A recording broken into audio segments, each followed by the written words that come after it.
Hello, everyone. Thank you so much for checking out this video here on Show Style and Spirit. I am Ebony, of course. And as you can see from the title of this video, I want to talk about Destiny Payton's response to her ex-husband, LaBerrick Williams' most recent court motion.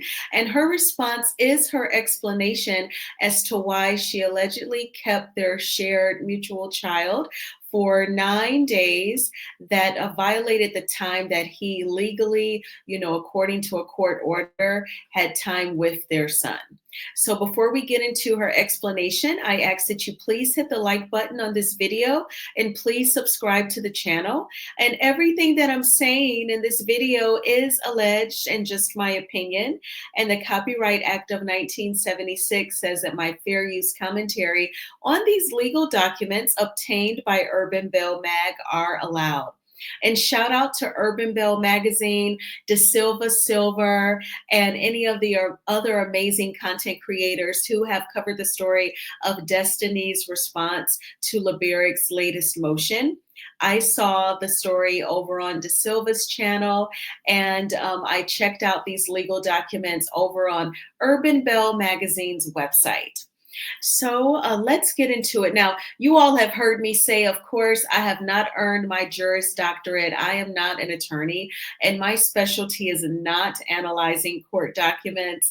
I actually prefer to kind of listen to the court documents being read on various channels like T from TV or Trending at some point. And I take notes as I listen, because the listening, almost like in a lecture in college, taking the notes, going back and reading them, that entire procedure kind of helps you not only with memorization, but with processing and understanding it. But I did look at a little bit of these legal documents, and from my understanding, my interpretation is that Destiny's explanation for having the baby for the 9 additional days is because she did not receive a copy of the bond condition addendum that lays out that LaBerrick could still communicate with her as long as it's only about the custodial exchange of the child.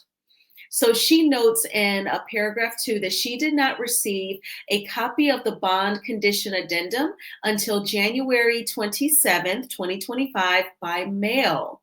And on January 28th, 2025, she'd been made aware of the bond condition addendum, and her counsel immediately reached out to LaBerrick's lawyer to facilitate custodial exchanges under the conditions set forth in the bond condition addendum, and to arrange makeup days for LaBerrick. And of course, also the broader picture, she wanted her counsel to reach out to LaBerrick's counsel to come to a mutual long-term arrangement to minimize further conflict between the parties and the need for court intervention.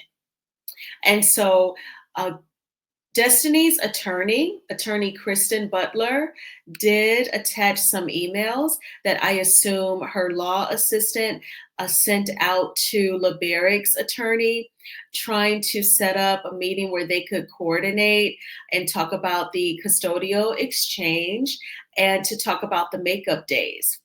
So these emails, I'm assuming the law assistant is Will Nelson, and he copied Kristen Butler, which is Destiny's attorney. And it says, do you have time over the next 2 days to have a phone call with attorney Butler? And we're seeking ways to discuss to alter the custody exchange, as well as, arranging the makeup days. So that email was on Tuesday, January the 28th, at 5 p.m. And also there was another email sent from the same gentleman on Monday, February the 3rd. I'm following up on the below email. Would you have an opportunity to discuss this with attorney Butler, hopefully earlier this week? And so Will Nelson is an attorney as well, not the law assistant. Okay, and There was an email on Tuesday, January 28th. So they were reportedly trying to reach out to LaBerrick's attorney to somehow set up where they could arrange the custodial exchange. Perhaps by that time, perhaps by Tuesday the 28th, LaBerrick's mind was made up where he wanted this motion to be filed where he is requesting that Destiny spend 45 days in jail for the 9 days that he did not have their son. He's asking for 5 days times each day that he did not have access to the little boy. So 5 times 9 is 45. Now, Destiny's attorney, of course, has asked the judge to deny the motion, but she definitely has responded, and she's saying that she did not get access to the documentation that said that he could reach out to her in regards to the son and the custodial exchange. And according to Urban Bell magazine, Destiny reportedly is saying that LaBerrick, did commit domestic abuse during their marriage, and that is where they are. And it seems like it's such a nasty interaction between the two. And I believe my subscriber Tanya, she left a comment on my video from last night saying, it's times like this where I'm so thankful that I do not have children, because I do not have to engage in such negative interaction. And I responded, I say, yes, same here. Like, I'm thankful too that I do not have to have this interaction with anyone, because that would be, very stressful. And just I talked about this a little bit last night, in my video, just watching two people who took vows to promise God that they would take care of each other. Now they're like at each other's necks in the courts. But at least we do get a response from Destiny. I'm hoping that someday the two of them can be more cordial and it doesn't always have to be so tense. But there's obviously a lot of bad blood. And I think it goes back to before the little boy, enter the world. And then it just intensified after that, because we know that Destiny revealed at a former LAMH reunion that 3 weeks after she had given birth, LaBerrick filed for divorce. So the bad blood definitely rings true, but hopefully that can change over time. Now, also according to Urban Bell Mag, it was reported that LaBerrick was hoping that Destiny's dad could get involved in the custodial exchange. But Destiny did respond to that, saying that that's not a good idea because of her dad's health. And she thought that LaBerrick was being unreasonable in that request. Now, when I read that, I thought that was very interesting to involve the grandfather. Is it far-fetched because he's family? No. But I just thought in terms of actually putting in the legal documents, wanting it in the procedure that he'd be involved, I thought that was a little different. But have I heard of, like, when there's a divorce, grandparents may drop off the kid at the mutual spot where the exchange goes? No, I've definitely heard of that. But so I kind of think of it as like, because I have nieces and nephews, and when they were in school, like, I know there was like a list of people that could pick up the child from school, the parents, the grandparents. I do think of that. But and so that kind of, again, it doesn't seem far-fetched, but just to put it in like an actual legal agreement, I thought that was quite interesting. But also, if Mr. Payton's health is not where it is, that would be a lot to depend on him to be a part of this equation. And I think that LaBerrick mentioning Mr. Payton is a result of, it's symbolic of the fact that, they have to somehow come together and meet in the middle.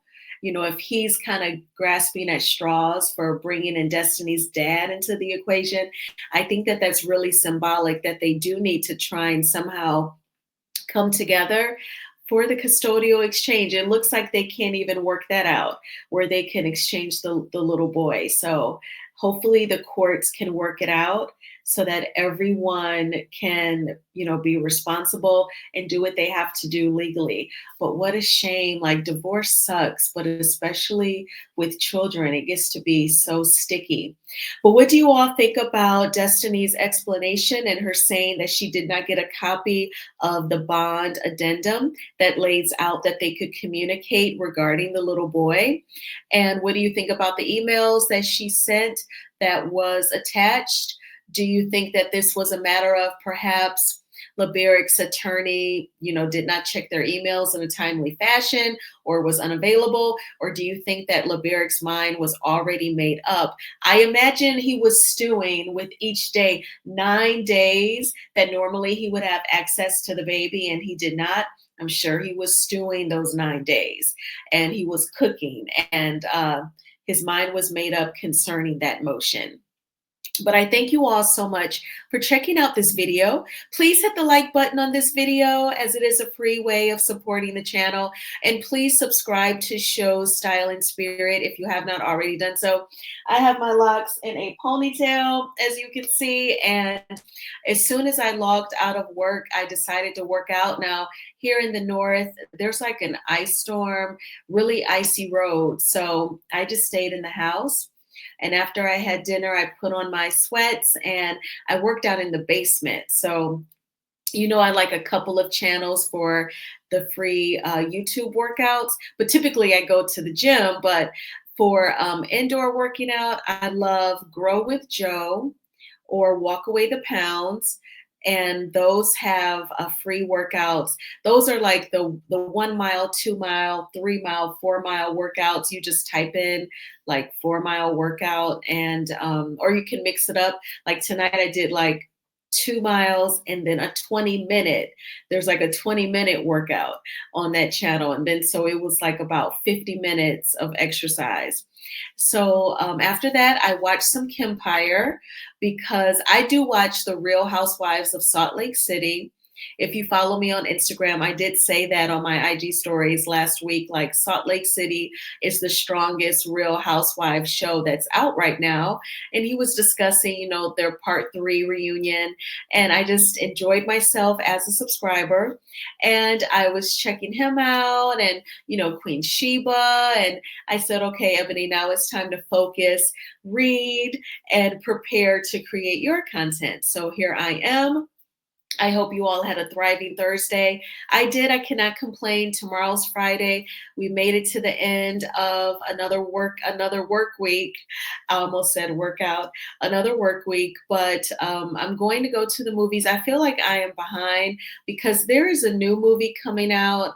It's with an Asian man. It's not Jackie Chan, but he's doing like the martial arts fighting and he's like trying to live life as a realtor. He was like an assassin and then he gets pulled back in.